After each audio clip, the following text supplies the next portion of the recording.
Hey guys, and welcome back to the Lucid Nightmare. I'm your host as always, Jay Shatzer, and today I've got a wonderful cult classic flick lined up for us. It's Philip Kaufman's 1979 classic. It is The Wanderers, and if you haven't seen this little piece of nostalgia, get on it as soon as possible. But until then, check out the review. Here is The Wanderers.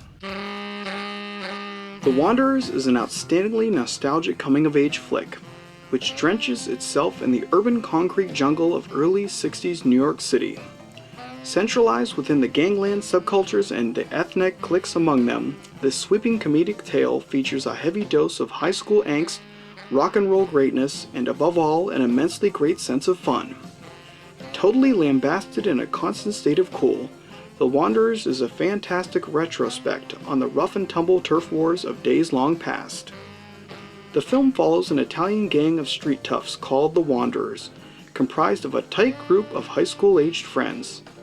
After having a series of altercations with local gangs, the Baldys, the Del Bombers, and the Wongs, a football game is set up to settle their differences. As game day edges closer, the Wanderers go about their regular misadventures as they cruise for chicks, take part in some shenanigans, and deal with the antics of being a teenager. But on the fateful day of the game, an outside gang called the Ducky Boys decide to crash the party, forcing all the rival players to join forces in order to defend their shared turf. The charismatic standouts of this highly enjoyable film are Ken Wall as the smooth-talking Richie, John Frederick as Joey, and Tony Ganios as the muscle-bound street brawler Perry. These guys really give outstanding performances as the tight-knit group of friends that go through thick and thin together, and come out the better for it. Ken Wall especially takes the film by storm with his slick personality and sympathetic approach to the character. Most of the film stems from his perspective, and through his experiences, the film branches out into some outstandingly fun and outrageous territory. Fun to the last, Wall knocks it out of the park with his clever dialogue and enthusiastic performance. Paired up with Wall as the romantic counterpart to his wise-talking street tough is Karen Allen as Nina. Spunky and as headstrong as ever, Allen does a wonderful job hanging with the boys as her character rolls with the antics, and often steals the scenes she's in. In the end, she's an absolute perfect addition to the cast.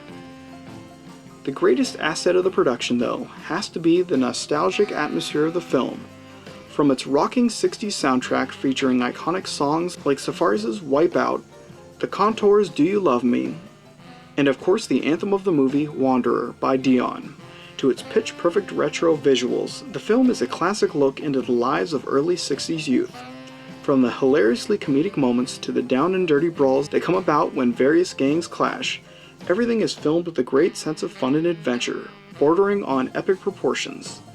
This is even more clearly represented in the legendary battle royale at the end of the film, where all hell breaks loose and the local gangs have to fight side by side against the invading Ducky Boys.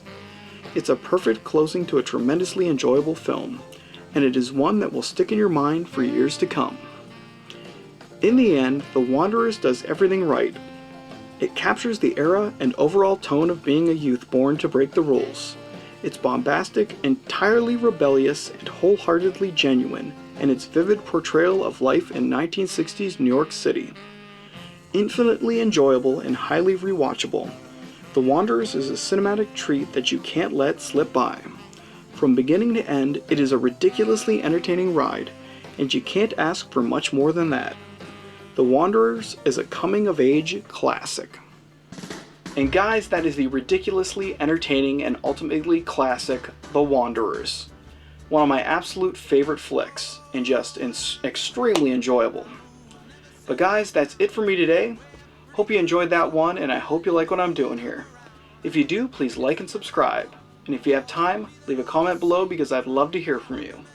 But until then guys, I will see you at the next movie review. Take care.